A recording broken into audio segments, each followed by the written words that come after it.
दादू जे public health खाते में वॾे तारीख़ी करप्शन थियण जो इंकशाफ। ज़राइनि मूजिबि पब्लिक हेल्थ में सियासी बहितारनि जी रखिराइल ऐं पब्लिक हेल्थ खे ठीके में खणी आयल गैरक़ानूनी तौरु मुक़ररु थियल tender clerk Akhtar Chandio public health लाइ आयल करोड़ रुपयनि जी बचत पंहिंजे ऐं सियासी बहितारनि जे पेट में विझण लॻो। ज़राइनि खां वधीक ॼाण मिली आहे त जनरेटरनि लाइ आयल पेट्रोल सियासी बहितारनि ऐं गैरक़ानूनी मुक़ररु थियल टेंडर क्लर्क अख़्तर चांडियो जे गाॾियुनि में इस्तेमालु थियण लॻो।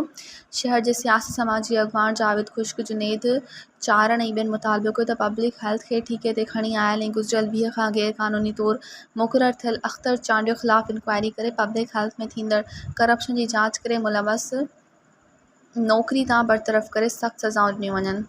मज़ीद ख़बरनि ऐं तफ़सीलात लाइ विज़िट कयो असांजी वेबसाइट www.awamiNewsHD.com ऐं ॾिसंदा रहो अवामी न्यूज़ HD।